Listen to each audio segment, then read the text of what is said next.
kung ayaw naman nila, bukas pa rin naman daw ang bahay na yun sa susunod na 7 araw kaya kung hindi sila pipirma ay pwede muna silang magstay doon hanggang paalisan sila. Pero, pagkatapos daw noon ay babalik na naman sila sa dati nilang mga buhay. Sinabi nito na bibigyan muna niya ang mga ito ng ilang minuto para mag-isip at kung handa na sila ay pwede na silang pumirma. Kung may isip daw nila na gusto nila ang kanyang offer ay hihintayin niya ang mga ito sa loob ng kanilang bus. Pagkalipas ng ilang araw ay makikita natin na lumipat naman ang ating storya sa isang magandang beach. Makikita doon na masayang nagpapasarap si Robert habang nakababad sa araw dahil akala niya ay bakasyon nila yon. Bigla naman itong nagulat dahil dumating doon si Yanyo at tinanong nito sa kanya kung nasaan ang kanilang boss. Sinabi nito na nandoon pa rin sila sa lagi nilang pinupuntahan at sa tingin daw niya ay kanina pa sila nandoon. Nag-alala naman ito para kay Lee dahil inisip niya na tatayo na naman daw siguro sila doon ng buong araw. Kailangan daw kasing tapusin ng mga bagong pasok sa kanila ang ilang buwan ng training sa loob lamang ng ilang oras. Siyempre, hindi naman issue doon ang oras dahil nagsasanay sila habang pinapabagal ni Lee ang paligid dahil gusto daw nito na wala silang masasayang na panahon. Sa kanilang pwesto, maririnig doon na sumisigaw si Feng Hao at tinatanong nito kung kaya pa ba nila. Bigla namang kinausap ng kanyang kasama si Waylen at tinanong nito kung napansin din ba niya na parang sobrang haba ng araw nung mga nakaraan. Nagtataka din ito kung ano ang nangyayari dahil ang pwesto lang daw nila ang merong araw dahil sobrang dilim daw pag tumingin sila sa malayo. Sinabi nito na hindi yun normal kaya natatakot nitong tinanong kung ano kaya ang kanilang nasalihan. Ngumiti naman doon si Waylen at sinabi sa lalaki na parang nagpapalusot na lang siya dahil gusto na siguro niyang sumuko. Dahil competitive din ang lalaki ay nagpalusot na lang ito at sinabi na napansin lang naman daw niya iyon pero ang sa tingin nga niya ay masyadong madali ang kanilang ginagawa. Habang pinapanood sila ng ating bida ay iniisip nito na ang lahat ng iyon ay merong abilidad na mag-adapt. Inisip din nito na minaliit nila ang mga kakayanan ng mga ito dati pero nakikita naman niya ngayon na meron pala silang ibubuga. Dahil doon ay pwede na daw nila itong itigil dahil doon na nagtatapos ang kanilang training. Habang tumatakbo ay nagulat ang lahat dahil napansin nila na parang bumalik na sa normal ang kanilang paligid. Dumating doon ang ating bida, si Feng Hao, at si Xiao at sinabi ng mga ito na ang katumbas ng ginawa nilang training ng ilang araw ay isang buong taon. Pagkarinig nila doon ay hindi naman agad naniwala ang mga ito pero sinabi ng lalaki kanina na sabi na nga ba niya ay merong kakaiba sa kanilang ginagawa. Ang naranasan daw nila ay ang kanyang kapangyarihan na hindi maipapaliwanag ng siyensya sa kanilang mundo. Sinabi din nito na ang lahat ng nandoon ngayon ay magiging elite fighters sa hinaharap kung susundin lang siya ng mga ito. Magsasagawa daw sila ng mga special mission sa iba't ibang parte ng mundo at haharap sa mga hindi inaasahang panganib. Nagulat ang lahat nung sinabi pa nito na pwede silang masaktan, masugatan, o mamatay. Pero, hindi naman daw sila malulugi sa kapalit ng mga iyon dahil makakakuha sila ng rewards at benefits na hinding-hindi nila makakalimutan. Pero bago yun, kailangan daw nilang ayusin ang kanilang mentalidad at patibayin ang kanilang mga kalooban. Dahil, hindi daw niya kailangan ang mga tao na hindi marunong sumunod at merong mahihinang loob. Kung okay na daw sa kanila ang kanilang mga narinig ay sinabi nito na pwede na silang gumawa ng desisyon. Pag humakbang sila paarap ay pumapayag na daw sila na sumali sa kanya at pinapaubaya na nila kay Lee ang kanilang mga buhay. Pinaalala din ito sa kanila na yun na ang huli nilang pagkakataon para umalis kung hindi talaga buo ang kanilang mga loob. Hindi naman na nagdalawang isip pa si Waylen dahil siya ang unang humakbang at malakas na tinawag na boss ang ating bida. Habang isa-isa nang sumisigaw ng boss ang mga nandoon ay nakatingin lang sa kanila ang isa nilang kasama. Inisip nitong mabuti na pag hindi siya humakbang paarap ay hindi na ulit siya makakakuha ng ganang klaseng oportunidad. Kung ikukumpara daw niya ito sa dati niyang buhay ay malayong malayo ito kaya ang sa tingin niya ay meron na siyang desisyon. Siya ang huling humakbang pero siya naman ang may pinakamalakas na boses na nagsabi sa kanila ng boss. Pagbalik nila sa headquarters ng Eternal Club ay nakapila na ang lahat doon at inisip ng ating bida na dahil sa kanyang kapangyarihan ay naumpisahan na nila ang paggawa ng special team. Para maasa daw ang mga ito ay ang susunod nilang kailangang gawin ay ang totoong experience sa real world. Pinakita na sa kanila ni Robert ang mga files ng kanilang mga target na sina Zhao Dehua, Wang Hai, at Guo Baoshan. Pagkabasa ng mga ito ng mabuti sa files ay sinabi ni Lee na ang kanilang misyon ay hanapin ang mga ito at ibalik sila ng ligtas sa kanilang headquarters. Dinagdag din ito na mahahati sa dalawa ang 12 na yun at pamumunuan nila Feng at Xiao ang bawat 6. Kailangan daw nila itong gawin ng mabilis at walang bahid ng ebidensya dahil hindi gusto ng ating bida ang kahit na anong atensyon sa kanya. Bumalik naman muna saglit ang ating usapan bago sila umalis at sinasabi ni Lee kay Feng Hao na kung sino ang makakuha ng mas maraming target ay makakakuha ng special reward. Dinagdag din ito na hindi lang para sa mga bagong miyembro ang test na yun dahil kompetisyon din ito laban sa kanya at kay Xiao. Pagkarinig doon ni Feng ay nagulat ito sa kanyang sinabi kaya hindi na lang ito nakapagsalita. Alam naman daw niya na magaling na instructor si Xiao pero ayaw daw ng ating bida na maging estudyante niya ang lahat ng bagong members. Hindi naman daw ito sa hindi niya gusto si Xiao dahil alam naman daw nito na kayang-kaya niya itong turuan lahat ng siya lang mag-isa. Pero, iba pa rin kung meron ding hahawakan ng mga miyembro ang isa sa kanyang mga core members. Isa daw itong oportunidad para makita niya kung kaya ba talaga nito na mamuno ng ibang mga tao. Gawin daw niya ang lahat ng kanyang makakaya dahil gusto ng ating bida na manalo sila ng kanyang grupo sa kompetisyong yun. Makilipas ang ilang araw ay lumipat na ang ating storya sa Africa dahil nandoon ang isa sa kanilang mga target. Habang pinapagitnaan ng kanyang mga bodyguards ay maririnig natin na sinasabi nito sa kanyang kausap na bibisitahin daw siya nito.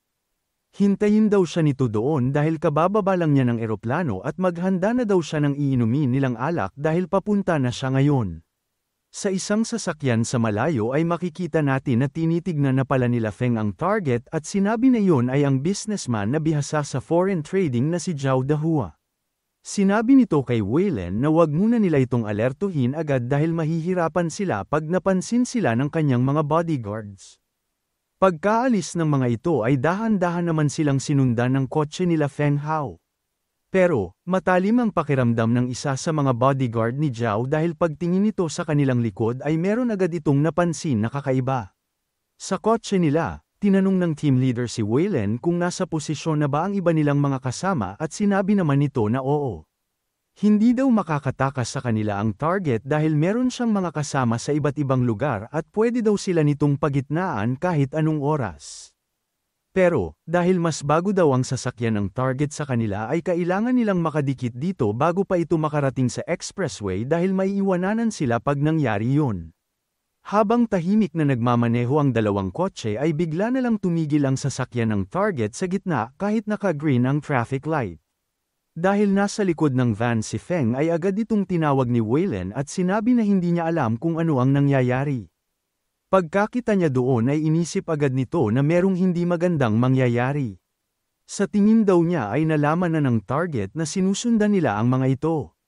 Hindi talaga gumagalaw ang mga ito sa gitna at pagdating ng ilaw sa red ay nagulat si Feng Hao dahil bigla na lang itong humarurot. Hindi nito ininda ang mga dumadaang sasakyan dahil nagmamadali itong tumakas sa kotse nang nagmamatsyag sa kanila. Dahil doon ay mabilis na nila itong sinundan habang iniisip ni Feng na nabuking na ang kanilang cover. Dahil doon ay niradyo na agad niya sa lahat ng kanyang mga kasama kung saan sila pupunta dahil nalaman na kasi ng kanilang target na merong sumusunod sa kanila. Bigla namang binuksan ni Feng Hao ang kanilang pinto at sinabi kay Waylen na huwag niyang babagalan ang takbo at subukan niyang damikit kung kaya niya. Tumungtong ito sa taas ng kanilang sasakyan at sinabi na kahit anong gawin nila ay hindi niya ito patatakasan. Inisip niya na pag hindi kasi nila nakuha ngayon ang target ay pwede pa itong maglaho kaya hindi niya sasayangin ang pagkakataong yun. Habang nandoon sa taas ay inisip ni Feng Hao na hindi gagana ang gusto niyang gawin dahil malayo pa ang kanilang pagitan. Sinabi nito kay Waylen na kailangan pa niyang bilisan ang takbo at ay lapit pa ito ng konti sa sasakyan ng target. Nanghingi naman ito ng tawad sa kanyang team leader dahil yun na daw ang pinakamabilis na itatakbo ng kanilang kotse dahil umaabot na sa lapag ang kanyang pedal. Dahil doon ay niradyo na ni Feng Hao ang lahat ng kasali sa kanyang team at sinabing kailangan nilang bilisin dahil makakatakas na ang kanilang target. Makalipas lamang ang ilang sandali ay sumagot na ang iba at sinabi na nasa posisyon na din sila sa wakas. Kung ganun daw ay sisimulan na nila ang kanilang plan B at unti-unting ipitin ang kanilang target. Nagulat naman ang driver sa kabila dahil bigla na lang daw tumigil ang mga kotse sa kanilang harapan. Dahil doon ay sinabi sa kanila ni Zhao na lampasan na lang nila ito agad at huwag nilang hayaan na maharangan sila ng mga iyon. Dahil alam na nito kung ano ang nangyayari ay sinabi na lang nito ng kalmado sa kanyang boss na wala na siyang magagawa dahil natrap na sila doon. Nagreklamo naman si Zhao at sinabi na akala ba niya ay sila ang pinakamagaling sa bansang yun kaya bakit parang wala daw silang mga kwenta. Nung nakalapit na rin sa wakas ang kotse nila Feng Hao ay inisip nito na pwede na yun kaya tumalo na ito papunta sa taas ng kotse ng target. Nilabas nito ang kanyang kutsilyo dahil isasaksak niya ito sa taas ng sasakyan para hindi siya mahulog pag landing niya doon. Dahil walang ideya ang tatlo kung ano ang nangyayari sa labas ay nagulat sila nung bigla na lang may tumunog sa bubong at meron silang nakitang patalim. Pagkatapos noon ay nagulat pa ito dahil bigla na lang nabasag ang salamin sa kanyang tabi dahil doon dumaan si Feng Hao. Pagdilat nito ng kanyang mga mata ay hindi na lang ito nakagalaw dahil naramdaman nito na nakaakbay na sa kanya ang humahabol sa kanila. Tumingin sa kanya ng masama si Feng at sinabi na ayaw na niya ng drama dahil nagmamadali siya. Dahil doon ay sinigawan agad ni Zhao ang kanyang mga bodyguards at tinanong kung bulag ba ang mga ito. Kailangan daw nilang mag-drive ng mabagal dahil hindi daw ba nila nakikita na meron silang bisita sa loob ng kotse. Nagtaka ang mga ito nung sinabi sa kanila ng kanilang boss na ay parada muna nila ito sa tabi dahil mag-uusap muna sila ng kanyang bisita. Sa ibang parte naman ng mundo, makikita natin ang isang hotel na merong mga tao na walang malay sa hallway. Makikita na rin natin na tumatakbo ang isa pa sa kanilang mga target na si Gu Baoshan, ang kilalang informant para sa underground mafia. Mabilis itong tumatakas palabas ng hotel at tumitingin sa kanyang likod kung nandoon pa ba ang humahabol sa kanya. Pagdating sa labas ay inisip nito na nawala na siguro ang mga sumusunod sa kanya pero hindi nito nakita ang mga nasa taas niya. Makalipas ang ilang sandali ay bigla na lang siyang tinalunan ng isa sa mga tao sa grupo ni Xiao at mabilis na itong hinuli. Dahil doon ay sinabi na nito sa kanilang team leader na hawak na niya ang kanilang target at pwede na daw siyang pumunta doon. Makalipas lamang ang ilang sandali ay dumating na doon si Xiao at ang iba pa niyang mga kasama. Sinabi nito na kailangan nilang kunin agad ito at ibalik sa kanila dahil meron pa silang hahanapin. Habang nasa sasakyan ay tinawagan agad ni Xiao si Feng para magyabang. Sinabi nito na kung hindi pa niya alam, 1-0 na ang kanilang score. Hindi naman nag-alala doon si Feng dahil wag daw siya masyadong kampante dahil meron na rin siyang nakuha kaya 1-1 na ang kanilang score. Paunahan na lang daw silang makuha ang huling target dahil kung sino ang makakagawa noon ay ang mananalo sa kanilang kompetisyon. Bumalik naman na ang lahat sa headquarters ng Eternal Club dahil kailangan muna nilang dalhin doon ang kanilang mga target. Inupo nila sa magkatabing upuan ang dalawa at inalis na din ang mga takip nito sa mukha. Hindi naman alam ng dalawa kung ano ang iisipin dahil nakita nila na merong nakaupo sa kanilang harapan at mukhang mansyon pa ang pinagdalhan sa kanila. Masaya silang binati ng ating bida at winelcome sila sa Eternal Club. Siya daw ang may-ari ng lugar na yun at pwede na lang daw siya nila tawaging Mr. Lee. Kaya daw niya inimbita ang mga ito doon ay para gumawa ng business. Hindi naman na napigilan ng isa ang inis at galit na tinanong kung ganun ba sila mag-imbita ng kanilang mga bisita. Hindi daw ba nito nakikita ang kanyang mga sugat dahil nilagay siya ng kanyang mga tauhan sa isang sako at doon kinaladkad. Nung tumingin naman ito sa kanyang katabi ay nagtaka ito kung bakit wala man lang itong gallows kahit na konti. Habang iniisip ni Lee na magkaiba talaga ng paraan si Xiao at Feng ay nagrereklamo pa rin si Gu dahil sa pagkakaiba ng pagtrato sa kanila. Nanahimik naman ito agad nung nagsalita ang ating bida at sinabi na nanghihingi ito ng tawad sa ginawa ng kanyang mga kasama. Pero, yun lang daw kasi ang nakikita nilang paraan para hulihin siya. Alam daw kasi nila na sanay itong magtago at tumakas sa mga tao dahil sa koneksyon nito sa underworld. Nung narinig yun ng lalaki ay napatahimik na lang ito dahil alam daw pala nila kung ano ang kanyang ginagawa. Bigla naman silang natigil sa usapan dahil nagsalita na rin ang isa at sinabi na nagkakamali siguro sila na kinuha dahil isa lamang daw siyang maliit na businessman. Nakangiti namang sinabi sa kanya ni Lee na alam nila na isa siyang malaking trader sa Africa at iba pang bansa kaya wala na daw magagawa ang kanyang pagpapalusot. Ayon sa kanilang mga nakita tungkol sa kanya ay kabaliktaran daw siya ng sinasabi niyang maliit na businessman. Dahil hindi na nakasagot sa kanya si Zhao ay bigla na namang sumigaw si Gu at tinanong kung ano ba talaga ang kailangan nito sa kanila.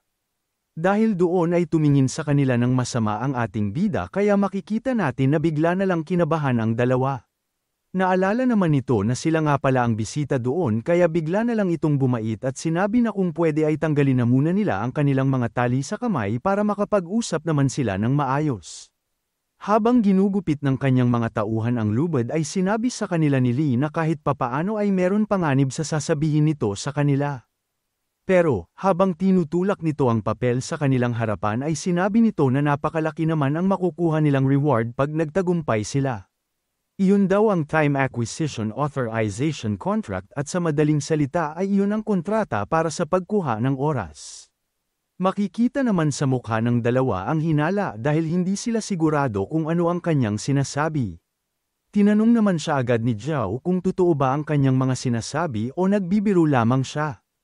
Hindi naman daw nito masisisi ang dalawa kung hindi agad sila maniniwala dahil kahit siya daw mismo ay hindi makapaniwala doon. Gagawin na lang daw niya ang lagi niyang pinapakita sa mga tao kung hindi sila naniniwala sa kanyang mga sinasabi. Pinabilis nito ang oras nilang tatlo kaya napansin nila Gu na tumigil ang lahat ng nandoon maliban sa kanila. Pinakita na rin sa kanila ng ating bida ang kanilang mga status para wala na silang masabi pa. Naisip naman ng dalawang ito na ang ibig palang sabihin ni Mr. Lee na pagkuha ng oras ay literal. Kaya daw nitong kontrolin, bumili, at magbenta ng oras sa ibang mga tao. Inisip agad ni Zhao na magagamit din siguro nila ang kapangyarihang iyon pag pumayag sila sa kanyang alok. Dahil doon ay napangiti ng malaki si Zhao Dahua at inisip na napakalaking oportunidad nito para sa kanya. Nagsalita na rin naman doon si Gu at sinabi na ang gusto pala nito sa kanya ay gamitin ang kanyang koneksyon para makabili sila ng oras sa iba't ibang mga tao. Ngumiti naman sa kanya si Lee at sinabi na parang ganun na nga. Kung ganun daw, tinanong nito kung ano naman ang makukuha nilang kapalit kung gagawin nila ang mga gusto ng ating bida. Hindi naman sila sinagot ni Lee dahil alam nito na makukuha rin nila ang sagot sa kanilang mga tanong. Napansin nito na tumigil nga pala ang lahat sa kanilang paligid at pinakita niya sa kanila ang kanilang lifespan kaya may constriction daw siguro ito sa oras. Yumuko na lang ito at sinabi na naiintindihan na niya ito at gagawin na kung ano ang gusto ni Mr. Lee. Dahil excited na si Zhao ay tinawag na nitong boss ang ating bida at tinanong kung kailan ba sila mag-uumpisa. Sinabi naman sa kanila ni Lee na hindi pa sila pwedeng magsimula dahil meron pa silang hinihintay na isang representative. Hinahanap pa daw siya ng kanyang mga team leader at mukhang magsisimula na din ang totoong kompetisyon laban kay Feng at Xiao.